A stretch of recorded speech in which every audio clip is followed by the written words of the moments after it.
여러분 혹시 이런 경험을 해보신 적이 있으실까요? 주변에 사람들도 많고 내가 해야 할 일도 많은데, 그리고 나의 삶은 분명히 바쁘고 분주하게 살아가고 있는데 어느 순간 내 마음 한가운데가 텅 비어 있는 것 같은 느낌을 받을 때가 있습니다. 누군가와 계속해서 연락을 하고 있고 하루 종일 말을 하고 있는데 정작 나 자신은 그 누구에게도 와닿지 않는 것 같은 시간을 보낼 때가 있더라 하는 것입니다.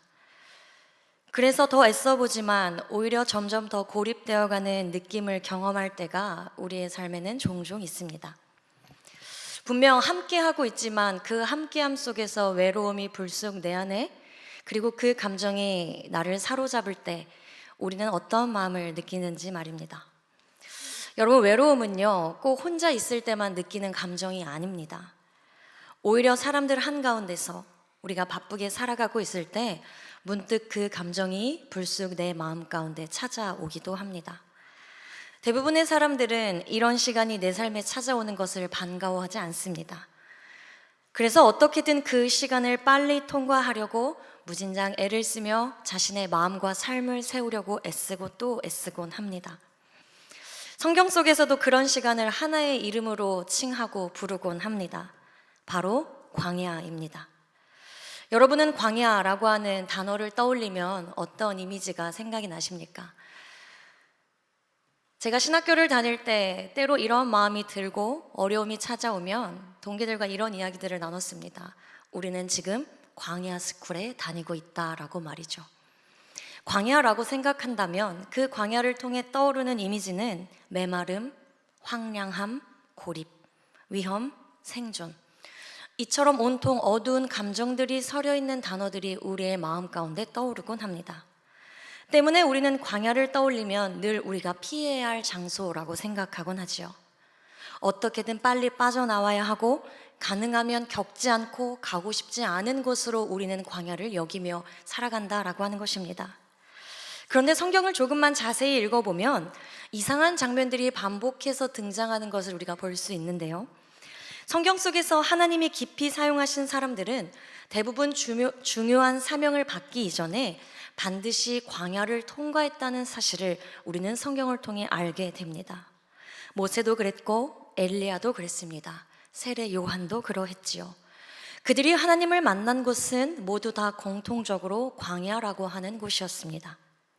즉 다시 말하면 하나님의 사람들에게 있어 광야는 우연이 아니라 하나님의 방식이었습니다.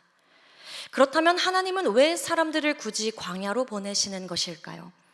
왜 중요한 순간마다 조용하고 외롭고 그 누구와도 관계하고 소통을 할 수 없는 광야로 하나님은 보내시는 것일까? 오늘 본문에 등장하는 다윗, 이 다윗 역시도 지금 인생의 한복판에서 그 광야 한가운데 서 있는 것을 우리는 보게 됩니다. 그는 지금 실패해서 광야에 온 것도 아니었고 게을러서 이 자리에 있는 것도 아닙니다. 오히려 그는 하나님의 부르심을 받았고 충성을 다했고 최선을 다하여 살아온 사람이었습니다. 그런데 그런 다윗이 지금 머물고 있는 곳은 화려하고 부족할 것이 없는 궁전이 아니라 광야였다라고 하는 사실입니다. 사람의 시선이 닿지 않는 곳이었고 뿐만 아니라 광야에서 그의 삶의 인생은 도망자의 인생을 살아가고 있었다라고 하는 것이죠. 다시 말하면 수많은 인생의 무대 가운데 하나님은 지금 다윗을 광야의 무대로 이끄셨다라고 하는 사실입니다. 오늘 우리가 함께 읽은 본문은 광야에서 벌어진 한 장면을 우리에게 보여주고 있습니다.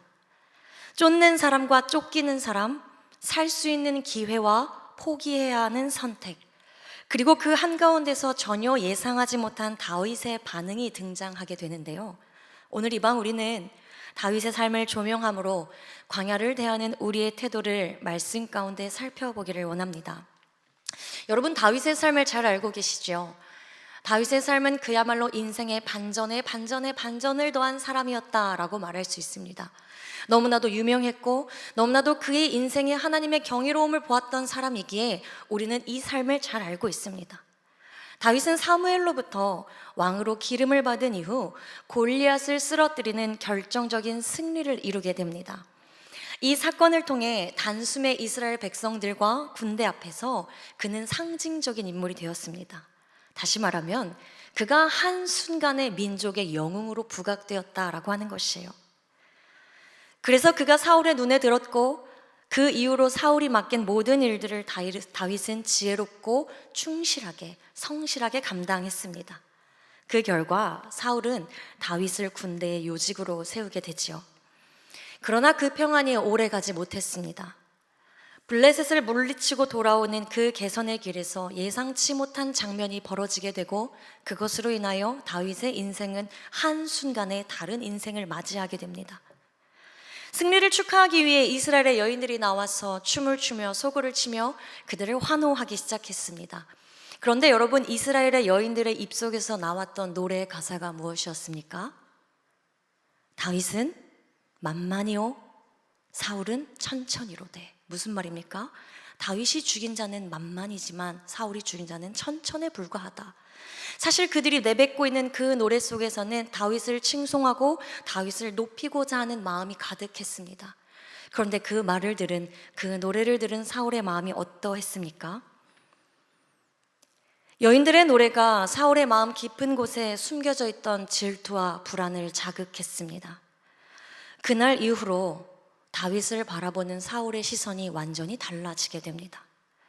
그는 더 이상 다윗을 자신의 충신으로 보지 않고 경계와 의심의 대상으로 잘못된 시선의 방향성을 가지고 다윗을 바라보기 시작합니다. 사울의 이 마음은 이내 다윗을 제거해버리고 말겠다라고 하는 집요한 적대감으로 가득 차 극단적인 생각으로 몰고 가게 되는데요. 마침내 다윗을 향한 사울의 질투는 걷잡을 수 없이 커져서 점점 왜곡된 생각을 낳게 했습니다. 그리고 그 질투의 끝은 무엇을 향했습니까? 근거 없는 왜곡을 넘어서 심각한 망상을 불러일으키게 했습니다. 사울의 백성은 칭송받는 그 다윗을 보며 훗날 이 나라는 물론이거니와 자신의 왕권까지도 다윗이 다 빼앗아갈 것이라고 생각했기 때문이었습니다. 현실 세계에서 전혀 근거 없는 망상으로 가득 찼던 것이었죠. 이 분노와 이 증오는 이성을 잃은 집착으로 변해갔고 그날 이후로 사울은 어떠한 삶을 살았습니까? 다윗을 죽이는 것이 자신의 인생의 최고의 사명인 것처럼 오직 다윗 한 사람의 혈안이 되어 자신의 인생 전부를 바치기 시작합니다.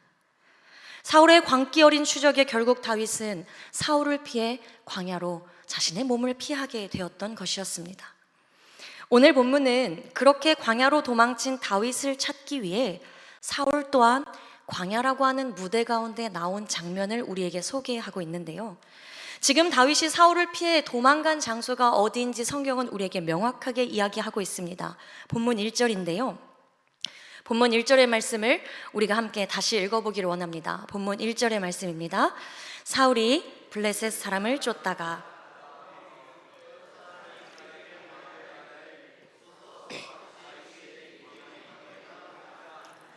여러분, 지금 다윗이 어디에 있습니까? 엔게디 광야에 있습니다. 여러분, 엔게디는요, 사해 옆에 있는 작은 오아시스로 이스라엘의 남동쪽 외딴 곳에 있는 소금물 호수입니다. 거기서 서쪽으로 270m 정도를 가면 높이가 600m 이상의 깎아지른 듯한 절벽이 있고 그 위에 넓은 고원이 펼쳐져 있습니다. 그 고원과 절벽은 심한 침식으로 고립하여서 복잡한 협곡과 동굴들이 형성되어 있습니다. 그곳이 바로 오늘 본문에서 사울과 다윗이 있는 엔게디 광야라고 하는 것이에요. 여러분, 이곳은 낮에는 숨막히는 더위가, 밤에는 뼛속까지 스며드는 추위가 찾아옵니다. 맹수의 위험이 늘 도사리고 있고 그곳은 결코 사람이 살기에 적합한 곳은 아니었다라는 사실을 우리는 알게 됩니다. 제가 이스라엘 성지순례를 갔을 때 이 엔게디에 직접 가보았습니다. 정말 많은 동굴들을 책에서 보았던 것처럼 제 눈에 담을 수 있었습니다. 수많은 동굴 중에 정확하게 다윗이 숨었던 동굴이 어디인지는 알 수 없었지만 그 동굴과 그 절벽을 보고 있노라니 다윗이 이곳에서 어떻게 생존할 수 있었을까라고 하는 생각이 제 안에 절로 찾아왔습니다. 그런데 성경은요, 지금 다윗이 이 광야에서 잠시 머문 것이 아니라 도망자의 삶을, 그가 광야에서 삶을 살아가고 있다고 기록합니다. 사울은 지금 이스라엘에서 뽑은 정예군 3,000명을 이끌고 다윗을 쫓고 있었습니다.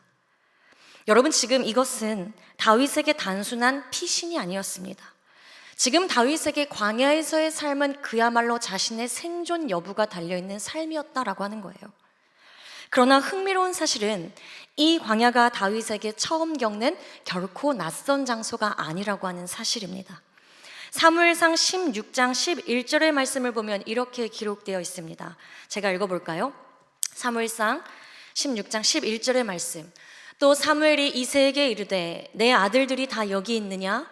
이새가 이르되 아직 막내가 남았는데 그는 양을 지키나이다. 여러분, 다윗은요, 하나님의 깊은 섭리 안에서 소년 시절부터 광야에서 살며 아버지의 양을 치는 목동으로 살았습니다. 그러니 다윗의 소년 시절 대부분 또한 그가 어디에 살았을 것으로 우리는 생각합니까? 광야에서 그는 살았을 것이라 생각하는 것이에요. 때로는 가족들과 떨어져 홀로 양을 지키며 밤을 지새우는 날도 있었을 것입니다. 홀로 광야에 있으니 가족들 사이에서도 조금은 존재감이 덜한 그런 사람이었겠지요. 여러분, 이 지금 한 절의 말씀, 우리가 함께 읽은 사무엘상 16장 11절 한 절의 말씀은 다윗의 소년 시절을 아주 정확하게 보여주고 있는 말씀입니다. 그의 삶의 무대는 여전히 집이 아니라 광야였습니다. 사람들의 관심이 머무는 자리가 아니라 아무도 주목하지 않는 자리였다라고 하는 것이죠. 사실 지금 다윗의 이 상황이 우리의 문화적인 정서에서는 잘 이해가 되지 않을 수 있습니다. 집안의 막내를 가장 춥고 어둡고 황량한 광야에서 지내게 한다는 것이 우리로서는 피부에 잘 와닿지 않기 때문에 그렇습니다. 우리의 정서로 막내는 어떠한 존재입니까? 우리 가정에서 막내는 어떠한 위치이죠? 우리 청년부에 한 막내가 있습니다. 그 막내는 집에서 공주로 불려요. 왜 공주로 불릴까요? 그만큼 그 막내가 너무 예쁘고 사랑스럽기 때문입니다. 그 공주가 지금 이 자리에 앉아 예배를 드리고 있어요. 여러분, 우리에게 있어서 막내는요, 가장 보호를 받고 사랑을 받는 위치에 있습니다. 그런데 지금 그런 다윗, 한 집안의 막내로서 살아가고 있는 다윗은 광야에서 양을 치고 있다라고 합니다. 여러분, 광야가 어떤 곳입니까? 도처에 위험이 도사리는 곳입니다. 언제 맹수가 나타날지 모르고 양들이 짐승들에게 공격을 받기라도 하면 앞장서 양을 지키고 보호해야 했습니다. 뿐만 아니라 양들에게 풀을 먹이고 양들에게 물을 먹일 수 있는 곳들을 날마다 찾아다녀야 했기에 광야에서 양을 치는 일은 우리가 생각하는 것 이상으로 굉장히 힘든 일이었다라고 하는 사실입니다. 그런데 이 일을 어떻게 막내에게 시킬 수 있을까요? 이것은 고대 이스라엘 문화를 잘 들여다보아야만 이해할 수 있습니다. 이스라엘 고대 문화는 철저하게 장자 중심의 사회였습니다. 우리가 소위 잘 알고 있는 장자 쟁탈 팥죽 사건만 보더라도 그 시대의 장자가 갖는 위치와 가정에서의 역할이 얼마나 대단했는지 알 수 있지 않습니까? 장자는요, 아버지의 재산을 상속받는 일, 그리고 가족을 대표하는 일 모두 철저하게 장자의 몫이었습니다. 가게의 운명을 책임지는 중요한 역할을 해야 했기에 그는 늘 안전해야 했고 누구보다 보호받는 사람이어야 했던 것이었어요. 그렇기 때문에 가정에서 그렇게 중요하지 않은 위치에 있는 막내들을 광야에 내보내 양을 치게 한 것이었습니다. 막내들이 양을 쳐야 그 가정의 생계가 유지될 수 있었기에 막내들을 광야로 내보냈을 가능성이 아주 크다라고 하는 것이죠. 이러한 문화 속의 다윗은 외로움 가운데 양떼를 치고 홀로 외로움을 견디며 이 모든 것을 자신의 몫으로 자연스럽게 받아들였을 것입니다. 낮에는 태양 아래에서, 밤에는 홀로 남아 양을 지키며 짐승의 울음소리와 침묵 속에서 그의 시간을 보냈을 것입니다. 여러분, 다른 사람들의 눈에 보이는 광야는 사람들의 발길이 끊긴 곳, 기억에서 밀려난 자리처럼 보였을지 모릅니다. 메마르고 외롭고 쓸모없는 현장처럼 여겨졌을 것입니다. 그러나 하나님께서는 그 광야를 우연이 아니라 깊은 뜻 가운데 다윗을 두신 장소로 사용하고 계셨습니다. 나아가 하나님은 그 모든 사람들이 쓸모없는 시간이라 여기는 다윗의 광야의 시간을 낭비하지 않으셨습니다.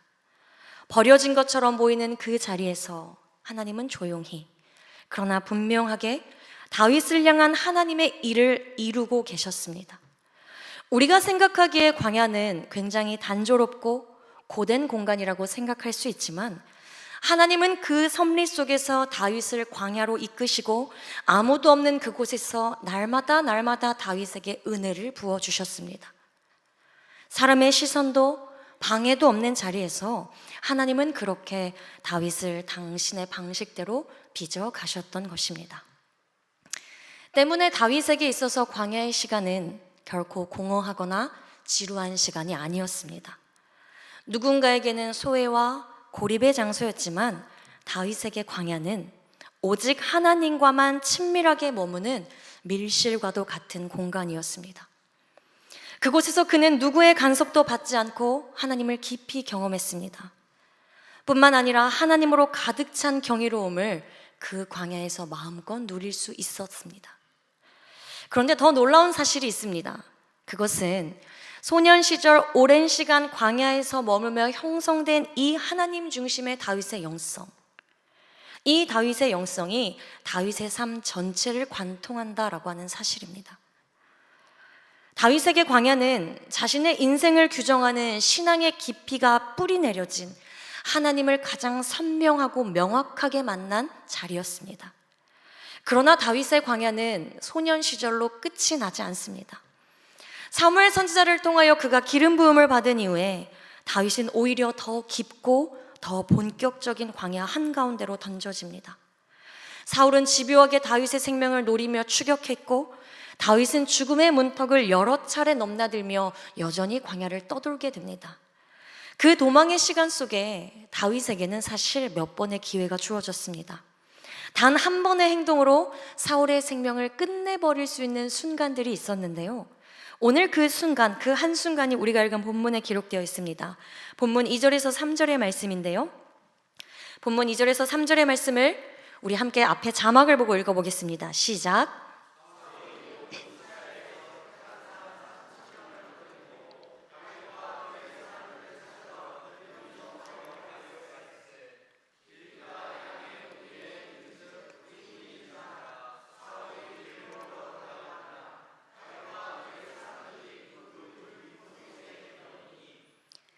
지금 말씀에 사울이 뒤를 보러 간다고 합니다. 발을 가리웠다라고도 하는데요. 히브리식 표현으로 이것은 사울이 용변을 보러 들어갔다라고 하는 것입니다.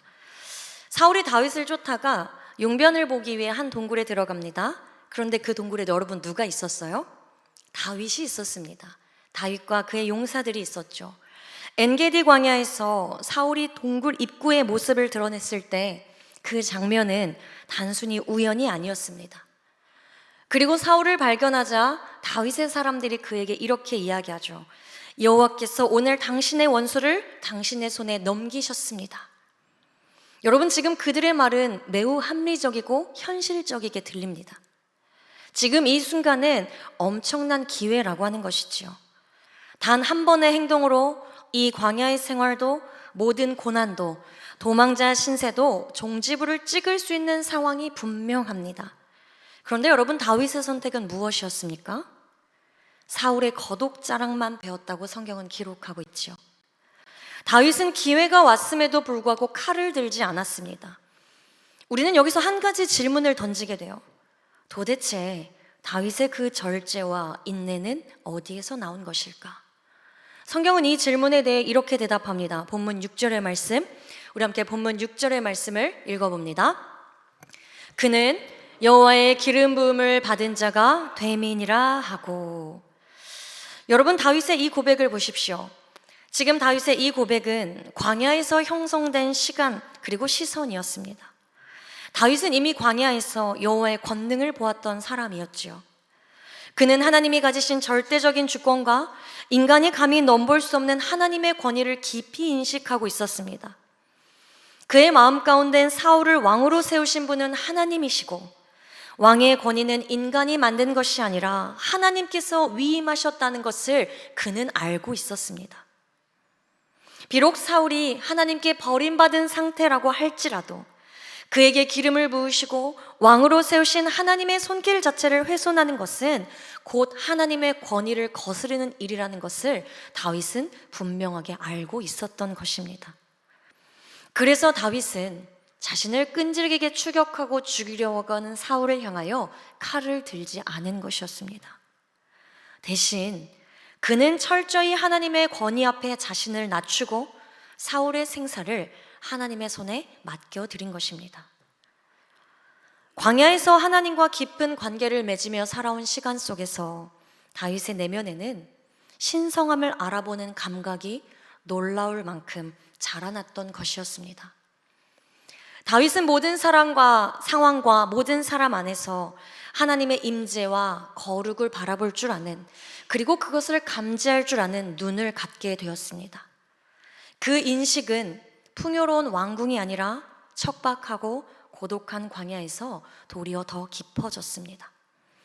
광야에서 사람의 소음이 사라지고 사람의 평가가 멀어질수록 다윗의 눈에는 오직 하나님이 더욱 선명해졌던 것입니다. 그래서 그는 칼을 들 수가 없었던 것이었습니다. 여러분, 사울이 칼을 들 수 없었던 것은 힘이 없어서가 아니라 하나님이 너무 크게 보였기 때문입니다. 사랑하는 여러분, 저는 저와 여러분에게 이 하나님의 임재와 거룩함을 감지할 줄 아는 거룩한 시선과 마음이 있게 되기를 주님의 이름으로 축원합니다. 그런데 지금 여러분 생각해 보십시오. 이 엔게디 광야에 다윗만 있습니까? 누구도 있지요? 사울도 있습니다. 그러나 사울의 광야에는 다윗밖에 없습니다. 사울은 다윗을 붙잡을 생각으로 광야를 질주했고 그의 마음에는 사리와 분노만이 가득했습니다. 그의 눈은 끝까지 사람을 향한 맹목적인 시선을 놓지 못했습니다. 맹목적인 추격이 계속해서 그의 마음을 붙들고 있었다라고 하는 것이에요. 반면 다윗의 광야에는 자신을 죽이려 혈안이 된 사울보다 하나님이 더 크게 존재하고 계셨습니다. 다윗은 하나님께로 달려가 그분을 피난처로 삼았고 하나님의 경이로움에 눈을 뜬 채 하나님의 신실하심과 변함없는 사랑을 배워갔습니다. 때문에 다윗에게 있어서 광야는 사울로 가득 찬 곳이 아니라 하나님으로 충만한 곳이었습니다. 그저 그에게 있어 광야는 삶의 무대일 뿐이었다라고 하는 거예요. 여러분, 우리의 삶에도 광야의 시간을 통과해야 할 때가 있습니다. 원하지 않았지만 머물러야 하는 시간, 도망치고 싶지만 반드시 지나가야 하는 자리, 그것이 관계의 광야일 수도 있고 물질의 광야, 건강의 광야, 기도에도 응답이 없는 침묵의 광야일 수도 있습니다. 여러분은 그 광야에서 무엇을 바라보며 그 광야를 지나고 계십니까? 사람입니까? 상황입니까? 아니면 하나님을 향하여 우리의 시선을 고정하고 계십니까? 우리는 광야를 척박하고 황량한 외로움의 장소로 여기지만 사실 광야는 우리를 고립시키는 장소가 아닙니다. 하나님과의 친밀한 교제를 나눌 수 있는 거룩한 밀실, 하나님께서 우리를 독대하시는 자리가 광야라고 하는 사실을 기억하십시오. 광야에서는 사람의 소리가 줄어든 만큼 하나님의 음성이 또렷해지는 자리이기 때문에 그렇습니다. 다윗은 광야에서 사울이 아니라 하나님을 보았습니다. 그래서 그의 광야는 두려움의 장소가 아니요 온통 하나님으로 가득한 경이로움의 장소로 변화되었던 것입니다. 사랑하는 여러분, 광야는 그저 우리에게 삶에 지나가는 하나의 무대일 뿐이라는 사실을 기억하십시오. 정말 중요한 것은요, 그 삶의 무대 위에서 우리가 무엇으로 채워지느냐 하는 것입니다. 사랑하는 여러분, 오늘 우리의 광야가 문제와 원망으로 가득 차 있습니까? 외로움과 세상의 비교로 그저 절망으로 어둠이 짙게 내리깔린 곳이 여러분이 거하고 있는 광야입니까? 아니면 우리가 서 있는 광야는 모든 상황과 문제가 앞이 보이지 않지만 그럼에도 불구하고 하나님을 향한 경이로움으로 가득 차 있는 그러한 곳입니까? 기억하십시오. 광야는 여전히 위험을 직면하는 곳입니다. 그러나 동시에 그곳은 하나님을 바라볼 수 있는 아름다운 장소입니다. 광야는 죽을 것 같은 고통을 직면하는 곳입니다. 그러나 광야를 맞이하는 우리의 태도에 따라서 그곳은 하나님을 가장 깊이 만날 수 있는 자리이기도 합니다. 지금 여러분이 어떠한 광야, 어떠한 동굴 속에서 무엇을 바라보며 무엇을 쫓고 계시는지 저는 다 알 수 없지만 간절히 바라는 것은 오늘 이 밤 우리의 광야를 새롭게 재정렬하는 은혜가 저와 여러분에게 있게 되기를 간절히 소원합니다. 이제 우리에게 있어서 광야는 사울이 아니라 하나님으로 가득한 새로운 곳으로 세워지기를 주님의 이름으로 축원합니다. 그리고 마침내 우리는 그 광야에서 하나님으로 가득한 경이로움을 발견하며 그 하나님의 경이로움을 누리며 살아가는 복된 인생 되어지기를 주님의 이름으로 축원합니다.